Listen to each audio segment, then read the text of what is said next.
อย่าลืมกดติดตามช่องนี้มันดีแท้ๆใด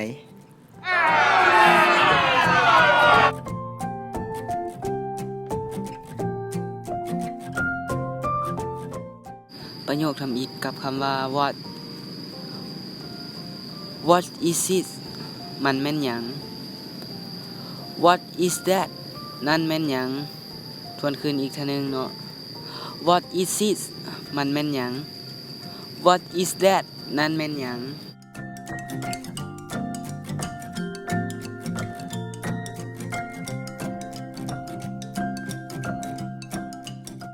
คำว่า where หมายความว่าอยู่ไสใส่ถามถึงสถานที่เช่นว่า where is it มันอยู่ไส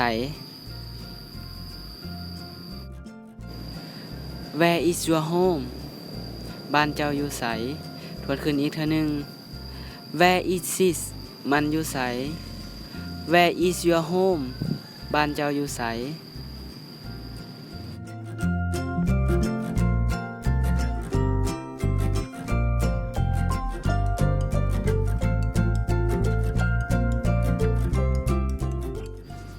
คำว่า when แปลว่าเมื่อใด when will I see you again เมื่อใดค่อยจะได้พบเจ้าอีกครั้ง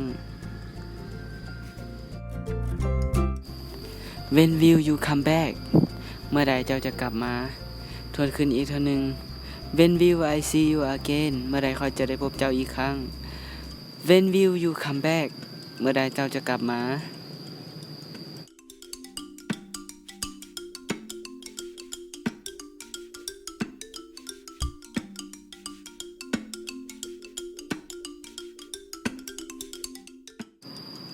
คำว่า who แปลว่าไผ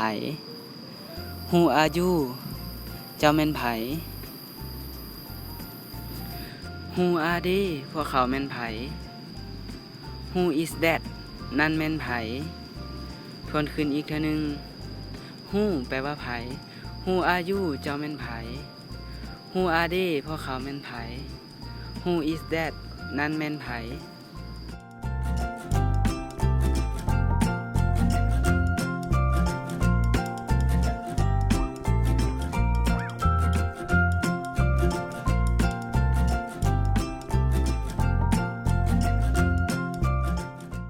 คำว่า why แปลว่าเป็นหยัง why is it มันเป็นหยัง why are you upset เป็นหยังเจ้าคืออารมณ์เสียทวนคืนนี้เทื่อนึง why แปลว่าหยัง why is it มันเป็นหยัง why are you upset เป็นหยังเจ้าคืออารมณ์เสีย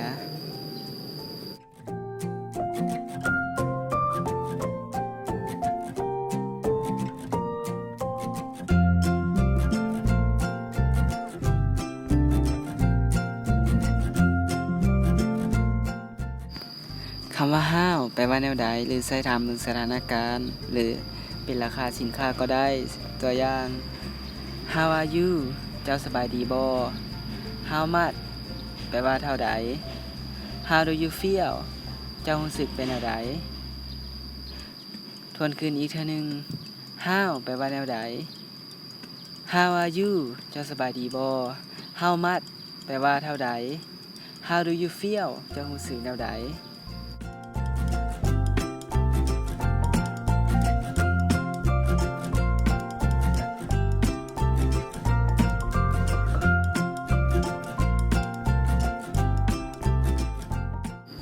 เบิ่งจบแล้วกรุณากดปุ่มติดตามเพื่อรับชมคลิปวิดีโอต่อไป